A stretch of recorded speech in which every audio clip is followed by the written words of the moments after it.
नमस्कार, मैं हूँ रोमा और आप देख रहे हैं न्यूज़ नशा। दोस्तों, आज हम हरियाणा की राजनीतिक स्थिति पर गहन चर्चा करेंगे। जैसा कि हम जानते हैं, हरियाणा की राजनीति में इस बार कई अहम चेहरे और रणनीतियां उभर कर सामने आई है। बीजेपी और कांग्रेस के बीच कड़ी टक्कर होने की उम्मीद है, तो वहीं निर्दलीय उम्मीदवारों की भी अपनी एक मजबूत उपस्थिति है, जिसमें से कई अपने इलाकों में काफी प्रभावशाली है। आज हम चर्चा करेंगे कि आखिर बीजेपी इस बार हरियाणा में कौन सी रणनीति अपना रही है और निर्दलीय उम्मीदवारों के मैदान में उतरने से किसे फायदा हो सकता है। आइए शुरू करते हैं इस महत्वपूर्ण चर्चा को। और इस पर गहनता से बात करने के लिए आज हमारे साथ मौजूद हैं सीनियर जर्नलिस्ट प्रवीण जी। सर नमस्कार, स्वागत है आपका। नमस्कार रोमा जी, नमस्कार।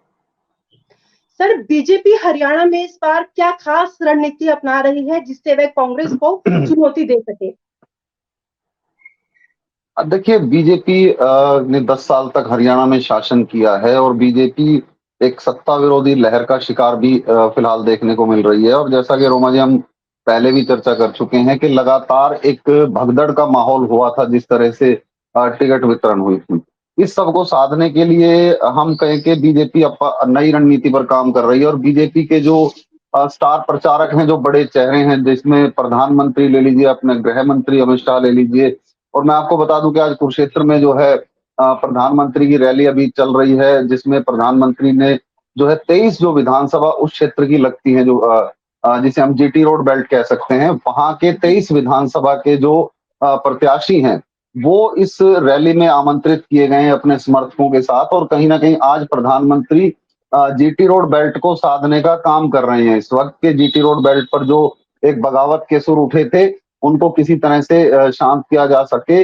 और यही भाजपा की अब रणनीति है कि जो असंतुष्ट जो लोग थे, जो टिकट के दावेदार थे, जिनको टिकट नहीं मिली है, उनको जो अब प्रधानमंत्री की रैली के जरिए साधने की कोशिश की जाए और उनको किसी तरह से घर वापसी का प्रयास किया जाए, ताकि जो टक्कर में जो है भाजपा आ सके कांग्रेस में, क्योंकि कांग्रेस कहीं ना कहीं फिलहाल कुछ मजबूत स्थिति में हरियाणा में दिखाई दे रही है। तो उसको बराबरी पर लाने के लिए प्रयास किए जा रहे हैं। इसके अलावा अमित शाह जो दक्षिण हरियाणा में रैली करने जा रहे हैं निकट भविष्य में, उसके द्वारा भी कहीं ना कहीं प्रयास किया जाएगा कि जो असंतुष्ट नेता हैं, जो भाजपा को छोड़कर जा चुके हैं, उनकी चुनाव से पहले किसी भी तरह से घर वापसी कराई जा सके, ताकि वो एक भाजपा जो एक मजबूत स्थिति में दोबारा आ सके। जी नो।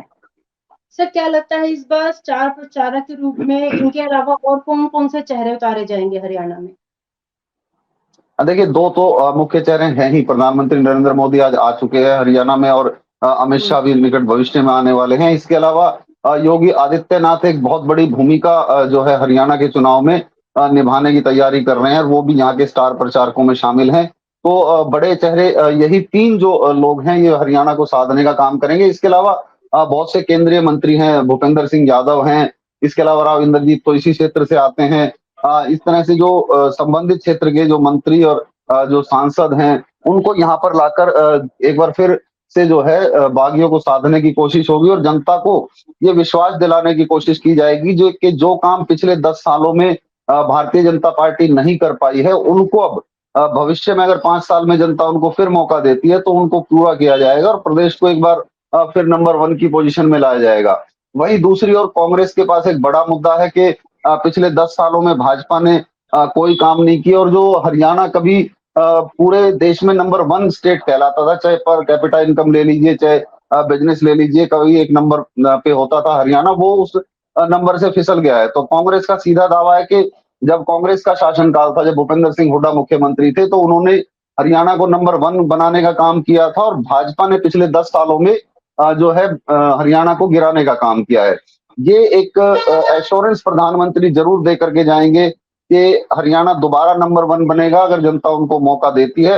हाँ, असर इसका कितना होता है इन रैलियों का, वो तो समय ही बताएगा, वोटिंग के दिन पता बात ये लगेगा। सोचने वाली है कि असर कितना होता है, जनता कितनी इनकी बात सुनती है, क्योंकि काम तो इन्होंने किया ही नहीं जैसे जनता ने कहा है। तो जी जी जनता कहाँ तक जी। इनकी बातों को सुनेगी इस बार।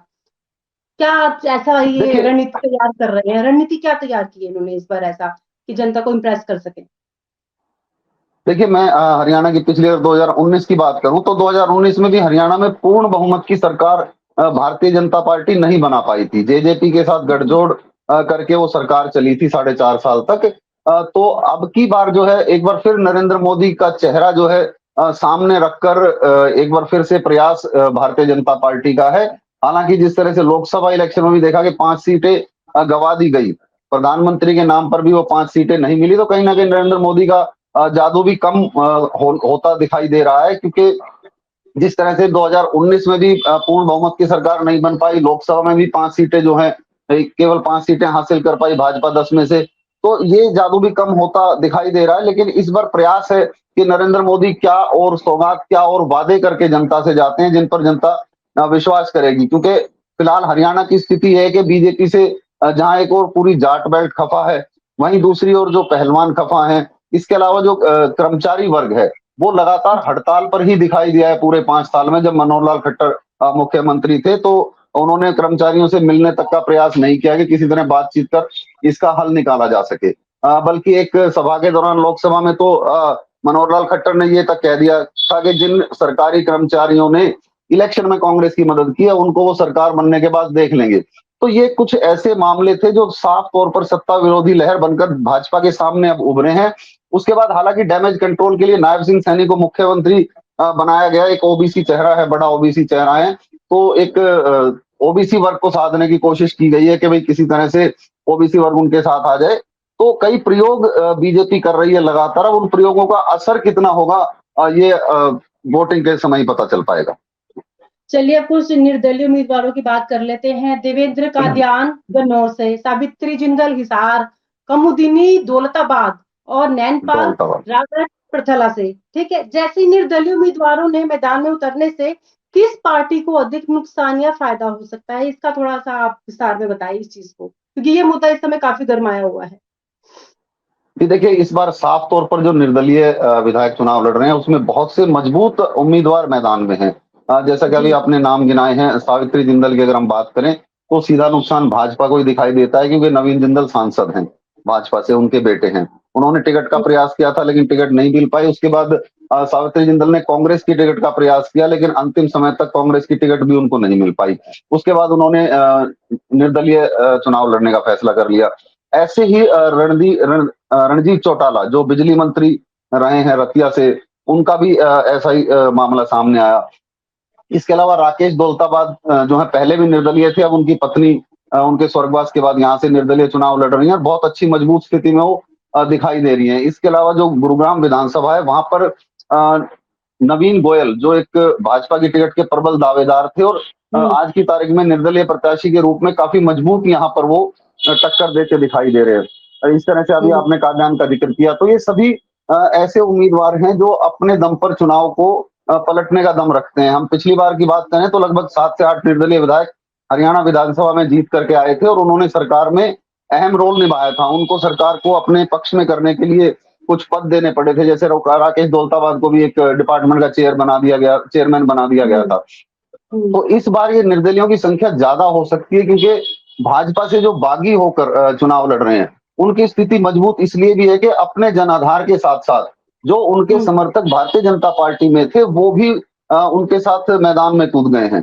तो वो इस समय मजबूत स्थिति में दिखाई देते हैं। जैसे रेवाड़ी के पूर्व जिला अध्यक्ष थे, वो आम आदमी पार्टी से चुनाव लड़ रहे हैं, तो उसका सीधा नुकसान भारतीय जनता पार्टी को ही होता दिखाई दे रहा है, क्योंकि जो समर्थक उनके साथ आए हैं वो पार्टी से जुड़े हुए हैं और कुछ पार्टी कैडर की वोट भी कहीं ना कहीं वो काटने का काम करेंगे। तो इस बार जो सरकार बनेगी, अगर निर्दलीय जीत कर आते हैं, तो उम्मीद जो एक आंकड़े जो बताए जा रहे हैं कि इस बार 10 से ज्यादा निर्दलीय उम्मीदवार हरियाणा विधानसभा में पहुंच सकते हैं।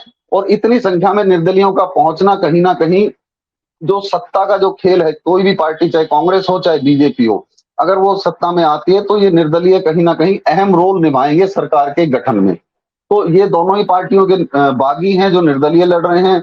कुछ ऐसे भी हैं जो शुरू से निर्दलीय लड़ते हैं, लेकिन जो बागी होकर निर्दलीय लड़ रहे हैं वो कहीं ना कहीं जो सरकार के लिए सरदर्द बनेंगे।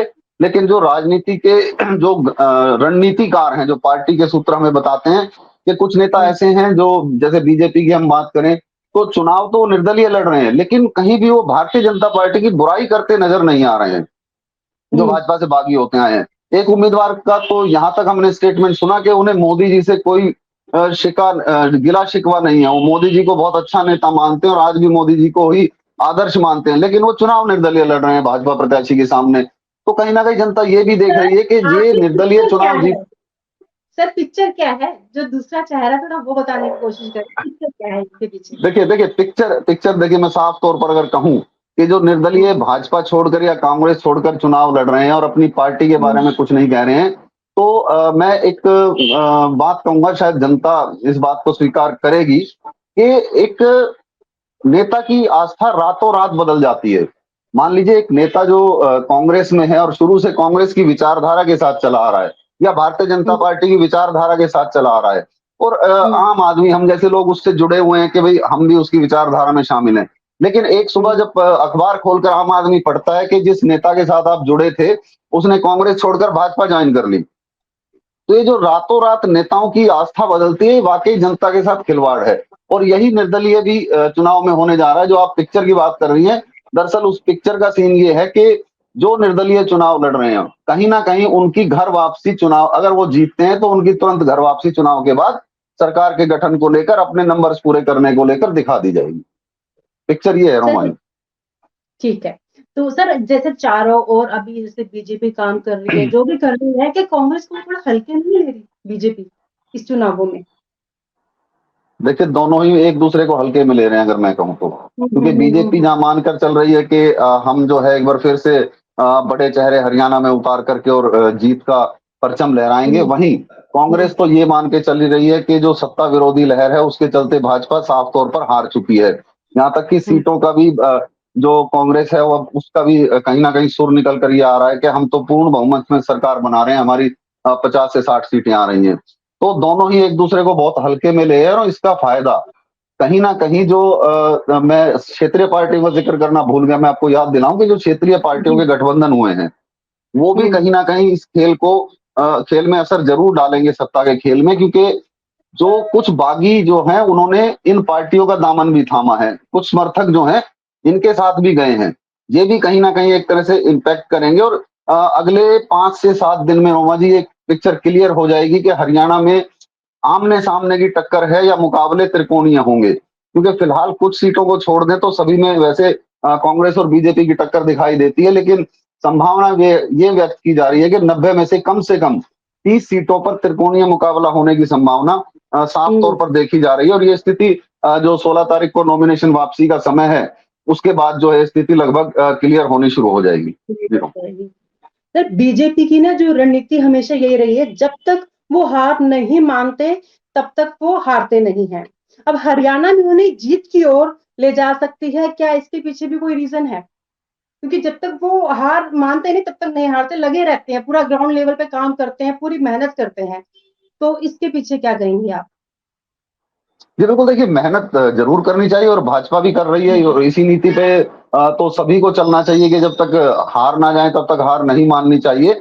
लेकिन हम्म, परिस्थितियां इस वक्त कुछ और हैं। हम्म, परिस्थितियों को अगर देखें तो देखिए, मैं फिर परसों का एक जिक्र करता हूं कि भाजपा के एक बहुत बड़े दिग्गज नेता जो हरियाणा के पूर्व शिक्षा मंत्री रहे हैं, और हरियाणा के जो है, ये कह लीजिए कि हरियाणा में भाजपा के उनको जनक कहा जा सकता है, इकलौते व्यक्ति थे जो हरियाणा विधानसभा में भाजपा की सीट पर पहुंचे थे, और तब से भाजपा का झंडा लेकर वो लगातार जो है चल रहे थे। तो हम्म, उनको टिकट ना देना, कहीं ना कहीं कार्यकर्ताओं में इतना भारी रोष, पूरे हम्म, मतलब हरियाणा में इस बात को लेकर भारी रोष हुआ था, और यहाँ तक के केंद्रीय मंत्री राव इंद्रजीत सिंह ने भी इस बात पर विरोध दर्ज कराया था। इसके साथ ही जो हम्म, महेंद्रगढ़ भिवानी के सांसद हैं चौधरी धर्मवीर, उन्होंने भी रामविलास शर्मा के घर जाकर साफ तौर पर पार्टी के खिलाफ विरोध दर्ज कराया था कि रामविलास शर्मा का टिकट पार्टी को नहीं काटना चाहिए था, क्योंकि पार्टी के वो जी, एक सम्मानित नेता है, कदावर नेता है। और टिकट काटने का जो तरीका था दरअसल वो भी एक बहुत असमंजस की स्थिति का था कि 11 तारीख की शाम तक ये तय नहीं हो पाया था कि रामविलास शर्मा का टिकट कटा या नहीं कटा, क्योंकि 2 सीटों की जो टिकट है वो पार्टी ने 11 तारीख हम्म, की रात को जारी की थी। तो इस तरह से हम्म, उनका टिकट काटा गया कि वो निर्दलीय भी ना लड़ पाए, तो इसको लेकर भी हम्म, काफी रोष था। तो इतना हम्म, सारा डैमेज जो बीजेपी में जो डेंट पड़ा है इतना बड़ा, उस डेंट को किस तरह से आने वाले 20 दिनों में भाजपा कंट्रोल कर पाती है ये समय बताएगा। हाँ, लड़ाई तो जारी है, क्योंकि चुनाव है और चुनावी रण में तो जीत वोटर तय करता है कि वो किसके पक्ष में जो है अपना मतदान करता है। और वोटर कभी भी खुलकर नहीं बोलता, वो जी। अपनी बात को मन में रखता है और समय आने पर उसका जवाब जरूर देता है। और आप हमसे जुड़े रहने के लिए सब्सक्राइब करें YouTube पर, फॉलो करें ट्विटर पर और लाइक करें Facebook पर। और ज्यादा जानकारी के लिए आपको टाइप करना होगा सिर्फ न्यूज नशा।